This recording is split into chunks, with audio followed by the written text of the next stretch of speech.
ಬರಲಿ महाराज की जय।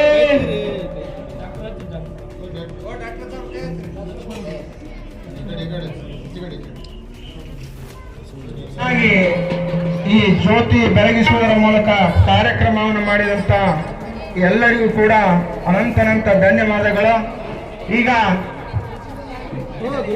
ಈಗ ಬೇಡಿಕೆ ಇಟ್ಟಿದ್ದಾರೆ. ಮೊದಲೇ ಬೇಡಿಕೆ ಅಂದ್ರೆ ನಾವೆಲ್ಲರೂ ಮಲಿಕ ಗೊತ್ತಿದ್ದಾರೆ, ನಾವು ಎಲ್ಲ ಫೇಲ್ ಆಗಿ ನಿಮಗೆ ಶಾಶ್ವತವಾದಂಥ ನೀರು ಕೊಡ್ಸಕ್ಕೆ ನಮ್ಮಿಂದಾಗಿದೆ. ಅವರು ಇಷ್ಟು ವರ್ಷನಾದ್ರು ನಾವು ಇಷ್ಟು ಬೇಕಾದಷ್ಟು ಬೋರ್ ಹಾಕಿದೆವು, ಕಡಿಮೆ ಮಾಡಿದೆವು, ಏನು ಮಾಡಿದ್ರು ನೀರು ಕುಡ್ಲಿಕ್ಕೆ ನೀರಾಗಿಲ್ಲ.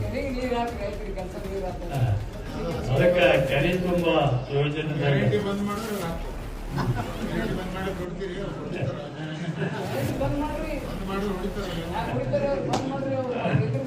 ಅದಕ್ಕೆ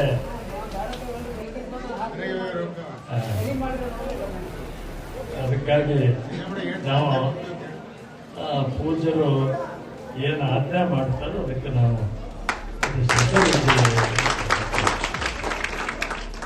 ಅದಕ್ಕೆ ಪವಿತ್ರ ಸ್ಥಳದಲ್ಲಿ ಇವೆಲ್ಲ ದುಶ್ಚಟ ಬಿಡಬೇಕು. ಯಾಪರು ಇಡೀ ರಾಜ್ಯ ಕರ್ನಾಟಕ ಇದು ತಾಲೂಕಾ ಪ್ರವಾಸ ಮಾಡೋದು, ಕಂತಿ ಬಿತ್ತಿ ಪ್ರವಾಸ ಮಾಡೋದು. ಕಂತಿ ಬಿತ್ತಿ ಮಾಡಾಗ ಎಲ್ಲ ನಾನು ಜೋಳಿಗೆ ರೊಕ್ಕ ಹಾಕತ್ತೇವೆ, ರೊಕ್ಕ ಹಾಕಿರಿ, ದವಸ ಧಾನ್ಯ ಹಾಕಿರಿ ಅಂತ ಹೇಳಿಲ್ಲ. ಪ್ರತಿಯೊಂದು ಗ್ರಾಮಕ್ಕೆ ಭೇಟಿ ಕೊಟ್ಟಾಗ ಏನಾದ್ರು ನಿಮ್ಮ ಗ್ರಾಮದಲ್ಲಿ ಇರ್ತಕ್ಕಂಥ ನಿಮ್ಮ ದುಷ್ಟ ಚಟಗಳು ನನ್ನ ಜೋಳಿಗೆಯಲ್ಲಿ ಹಾಕಿ ನೀವು ಪುನೀತರಾಗ್ರಿ ಅಂತ ಸಂದೇಶ ಕೊಟ್ಟರು. ಇನ್ನೊಬ್ಬ ಶರಣರು ಹೇಳ್ತಕ್ಕಂಥ ಮಾತು. ಇಂಥ ಒಂದು ಎಲ್ಲ ಶರಣರ ಒಂದು ವೇದ ವಾಕ್ಯಗಳನ್ನು ನಾವೆಲ್ಲ ಕೇಳ್ತು ನಮ್ಮ ಜೀವನ ಬಾಳ್ ಮಾಡ್ಕೋಬೇಕಾಗಿದೆ. ನಾನು ಬಂದಾಗ ಎಮ್ಮ ಪಾಟೀಲ್ ಈ ಧರ್ಮಸಭೆಯಲ್ಲಿ ಹೇಳಬಾರ್ದು, ಒಂದು ಮಾತನ್ನ ಬಹಳ ನೋಯಿಂದ ಹೇಳ್ತೀನಿ. ಎಮ್ಮ ಪಾಟೀಲ್ ಬಗ್ಗೆ ಗೌರವ ಇದೆ. ನಾವು ಬಂದಾಗ ನಮ್ಮ ಎಲ್ಲ ಕಾರ್ಯಕರ್ತರು ನಮ್ಗೇನು ಕಾಂಗ್ರೆಸ್ ಪಕ್ಷದಾಗ ಇದ್ದೇವೋ ಯಾವ ಪಾರ್ಟಿಯಾಗಿದ್ದೀವೋ ಕೇಳಲ್ಲ, ಯಾರ ಕಾರ್ಯಕರ್ತರೇ ಕೇಳ್ತಾ ಇದ್ರು, ಒಂದು ಕೆಲಸ ಕೊಡ್ತಾ ಇಲ್ಲ, ಹಂಗಿಲ್ಲ ಕೇಳ್ತಾ ಇದ್ದಾರೆ. ಧರ್ಮಸಭೆಯಲ್ಲಿ ಹೇಳಬಾರ್ದು. ಆದ್ರೆ ಎಮ್ಮ ಪಾಟೀಲ್ ಬಗ್ಗೆ ಗೌರವ ಇದೆ. ಅವ್ರು ಒಳ್ಳೆ ವ್ಯಕ್ತಿ, ಅವ್ರದ್ದೇನು ನಡೀತಾ ಇಲ್ಲ. ಆದ್ರೆ ಅವ್ರ ಮಗ ಅವ್ರಂಗಿಲ್ಲ. ಅವ್ರು ಏನ್ ಹೇಳಿದ್ರು ಅವ್ರ ಮಗ ಮಾಡ್ತಾ ಇಲ್ಲ.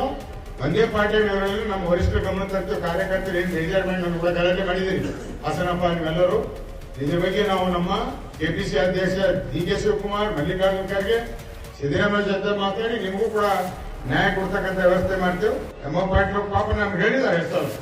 ಆದ್ರೂ ಅವ್ರ ಮಾತು ಅವ್ರ ಮಗ ಕೇಳಲಾರ ಬನ್ನಿ. ಈ ರೀತಿಯ ಒಂದು ತೊಂದರೆ ಆಗಿದ್ರಿಂದ ನೀವು ನೋವು ಅನುಭವಿಸಬೇಡ್ರಿ.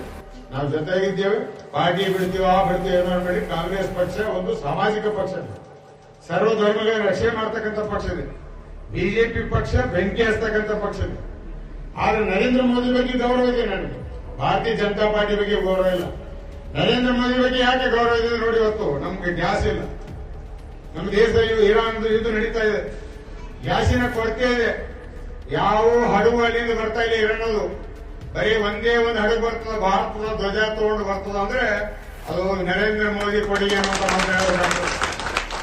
ಯಾವುದು ಧ್ವಜ ಬಿಡಲ್ಲ, ಭಾರತದ ಧ್ವಜ ಮಾತ್ರ, ನಮ್ಮ ಇಂಡಿಯಾ ಧ್ವಜ ಮಾತ್ರ ಇರಾನ್ದವ್ರ ಕೈ ಹೆಚ್ಚಿಲ್ಲ, ಅದು ಮ್ಯಾಕ್ ಬಾಂಬ್ ಹಾಕಿಲ್ಲ ಬಂದ್ರು ಅಂತ ಒಂದು ನಾಯಕತ್ವ ನರೇಂದ್ರ ಮೋದಿ ಇದೆ. ಬಿಜೆಪಿ ಅವರು ನರೇಂದ್ರ ಮೋದಿ ಮೇಲೆ ಬ್ಲಾಕ್ ಮೇಲ್ ಮಾಡ್ತಾ ಇದ್ದಾರೆ, ನಾನಾ ರೀತಿಯ ಸಮಾಜದಲ್ಲಿ ಗೊಂದಲ ಮಾಡ್ತಾ ಇದ್ದಾರೆ. ನರೇಂದ್ರ ಮೋದಿ ಕೂಡ ಅನಿವಾರ್ಯ ಇದೆ.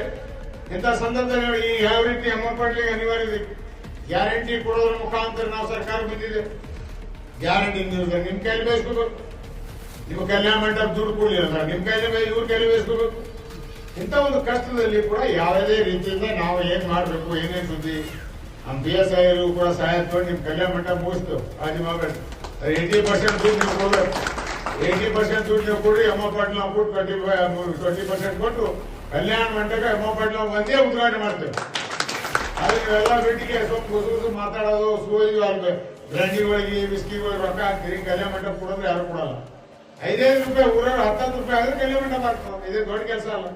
ಇದು ನಾವು ಕೂಡ ಮಾಡಿ ನಿಮ್ಮೂರಿನ ಕಲ್ಯಾಣ ಮಂಟಪ ಆದ್ರೆ ನಿಮ್ಮೂರಲ್ಲಿ ಒಂದು ಶೋಭೆ ಬರ್ತದೆ. ಇಂಥ ಧರ್ಮ ಕಾರ್ಯಕ್ರಮ ನಡೆದಾಗ ಒಳ್ಳೆಯ ಒಂದು ಪ್ರವಚನ, ಜ್ಞಾನದಾಸೋಹ ಸಿಗ್ತದೆ. ಹೀಗಾಗಿ ನಾವು ಇದನ್ನೆಲ್ಲ ಮಾಡೋಣ ಅಂತ ಮಾತನಾಡಿಸಿ ಅಂತಂದೇಳಿ ಹೇಳಿ ಇವತ್ತಿನ ಈ ಕಾರ್ಯಕ್ರಮಕ್ಕೆ ಈಗಿನ ಅಪ್ಪರ ಆಶೀರ್ವಚನ ಆಗ್ತದೆ. ಆದ್ಮೇಲೆ ನಾವು ಅಡಿಗೆಲ್ಲಿ ಇಡ್ತಾ ಇದ್ದೇವೆ. ಅಡಿಗೆಲ್ಲಿ ದುಡ್ಡು ಎಷ್ಟು ಇನ್ನೂ ಆಗ್ತಾ ಇದ್ರಿ ಅಡಿಗೆಲ್ಲಿ ದುಡ್ಡು ಅದ್ರಿ. ಮಠದಲ್ಲಿಂದ ಅಡ್ಡ ಗೋಡಿಗಿಲ್ದ ಅಡಿಗೆಲ್ಲಿ ಇಡಲ್ಲ. ನಾವು ಮಠದ ಕಡೆದು ಅಡಿಗೆಲ್ಲಿ ಇಡ್ತಾ ಇದ್ದೇವೆ. ಎಲ್ಲ ಊರವರು ಮಠದ ಕಡೆ ಅಡಿಗೆಲ್ಲಿ ಇಡ್ತೇವೆ. ಎಣ್ಣೆ ಇಡ್ಲಿ ಇವತ್ತು ಗೋಡಿ ಪ್ರಾರಂಭದಲ್ಲಿ ರೊಕ್ಕ ಇಟ್ಟಾರ ಅಡಿಗೆಲ್ಲಿ ಇಡ್ತಾ ಇದ್ದೀವಿ. ಇಲ್ಲ ನಾಳೆ ಎಮ್ಮ ಪಾಟೀಲು ಮಾಲೀಕ ಉತ್ತರ ಅಡಿಗೆ ಇಟ್ಟು ರೊಕ್ಕ ನೀಡೋದು ನಾವು ಓದೋ ಮಗತಾಳ ನಾವು ಮುಂದೆ ಕೊಡ್ತೇವೆ, ಗ್ಯಾರಂಟಿ ಕೊಡ್ತೇವೆ, ಮಾತು ಕೊಡ್ತೇವೆ ಅಂದ್ರೆ ಗ್ಯಾರಂಟಿ ಕೊಡ್ತೇವೆ. ನೀವು 80% ಕೆಲಸ ಮಾಡಿ, ಮುಂದಿನ 20% ನಾ ಜವಾಬ್ದಾರಿ ತಗೋತೀನಿ, ಎಮ್ಮ ಪಾಟೀಲ್ ನಾವು ಕೊಡ್ ಮಾಡ್ತೇವೆ. ಇಷ್ಟು ಮಾತ್ರ ಈ ಸಂದರ್ಭದಲ್ಲಿ ಹೇಳಿ, ಇವತ್ತು ಬಹಳ ನಾ ಅಭಿನಯಿಸ್ತೀನಿ ನಮ್ಮ ಶಿಕ್ಷಕರಿಗೆ, ಬಹಳ ಒಳ್ಳೆ ಹಾಡ ನಮ್ಮ ಮಕ್ಕಳಿಗೆ ಕಲಿಸ್ತೀವಿ. ನನಗೆ ಬಹಳ ಖುಷಿ ಆಯ್ತು ಅವ್ರು ಡ್ಯಾನ್ಸ್ ಮಾಡಿ ಚೆನ್ನಪ್ಪ ಚೆನ್ನೇಗೌಡ ನಿಂಬಿಯ ಹಿಡಿದಾಗ ಹಾಡಾಗ ಆ ತಾಯಿಯಂದೇ ಮುಖ ನೋಡ್ದ ಏನ್ ಉಲ್ಲಾಸ ನಿಂಬಲ್ಲಿ. ನಮ್ಮ ಮಕ್ಕಳು ಹೆಂಗ್ ಕುಣಿಲ್ಲ ಅಂತ ಅವತ್ತು ನೋಡ್ತಾ ಇದ್ರು. ಇದು ಪ್ರೀತಿ. ನಿಮ್ಮ ಮಕ್ಕಳು ಕುಣಿಕೆ ನೋಡಿ ನೀವು ಆನಂದ ಪಡ್ತಕ್ಕಂಥ ವಾತಾವರಣ ನೋಡಿದ್ರೆ ನಮ್ಗೆ ಸಂತೋಷ ಆಯ್ತು. ಇದು ಬಹಳ ಕಡೆಗೆ ಅತಿ ಸೊಸಿ ಕಲಿಯಲ್ಲ. ಸ್ವಲ್ಪ ನಾನು ಇದರಲ್ಲಿ ಮುಂದೆ ವಿನಂತಿ ಮಾಡ್ತೀನಿ, ಯಾರು ಸ್ವಸ್ಥರಿದ್ದೀರಿ ನಿಮ್ ತಾಯಿ ಬಿಟ್ಟು ಬಂದಾಗ ಯಾವ ರೀತಿ ತಾಯಿ ಪ್ರೀತಿ ಮಾಡ್ತೀರಿ? ನಿಮ್ಮ ಮನೆಯಾಗಿದ್ದಾಗ ಏನ್ ಬೈದ್ರು ಸಿಟಿ ಬರಲ್ಲ, ತಾಯಿ ಅತ್ತೆ ಬಂದಾಗ ಸಿಟಿ ಬರಲ್ಲ. ಅದೇ ಅತ್ತೆ ಎಲ್ಲ ಅವಳು ನನ್ನ ತಾಯಿ ಅನ್ನುವಂತ ರೀತಿಯಲ್ಲಿ ಅವುಗಳ ಸಹಕಾರ ಮಾಡ್ರಿ, ನಿಮ್ಮ ಜೀವನ ಪಾವನ ಆಗ್ತದೆ. ಅದೇ ರೀತಿ ನೀವೇನು ಹತ್ತಿದವರು ಕಮ್ಮಿ ಇಲ್ಲ. ನೀವು ಹತ್ತಿದವ್ರು ಏನ್ ಮಾಡ್ತೀರಿ? ಮಗಳು ಏನೋ ತಪ್ಪು ಮಾಡಿದ್ರೆ ಮಾವು ಮಾಡ್ತೀರಿ, ಏನೋ ಅನ್ನಲ್ಲ. ಅವ್ರು ಸೊಸೆ ಏನಾದ್ರು ಮಾಡಿದ್ರೆ ನೀನೇ ಮೂಲಾಗಿದೆ ನನ್ನ ಮಗನಿಗೆ ಬೈತೀನಿ. ಅದಕ್ಕೆ ದಯವಿಟ್ಟು ಆಗಿ ಬೇರೆ ಮನೆ ಬಿಟ್ಟು ನಿಮ್ಮ ಮನೆಗೆ ಬಂದ ಮೇಲೆ ಅವರು ನಿಮ್ಮ ಸೊಸೆ ಅಲ್ಲ, ನನ್ನ ಮಗಳೇ ಅನ್ನುವಂತ ರೀತಿಯಿಂದ ನೀವು ಪ್ರೀತಿ ಮಾಡಿದ್ರೆ ಯಾವ ಮನೆಯಲ್ಲಿ ಯಾವ ಗದ್ದಲ ಆಗಲ್ಲ, ಒಗ್ಗಟ್ಟಿಂದ ಹೋಗ್ಲಿಕ್ಕೆ ಸಾಧ್ಯ ಆಗ್ತದೆ, ಮನೆಯ ಸಂಸಾರ ಸುಖವಾಗಿ ಆಗ್ತದೆ ಅನ್ನೋ ಮಾತನ್ನು ಕೂಡ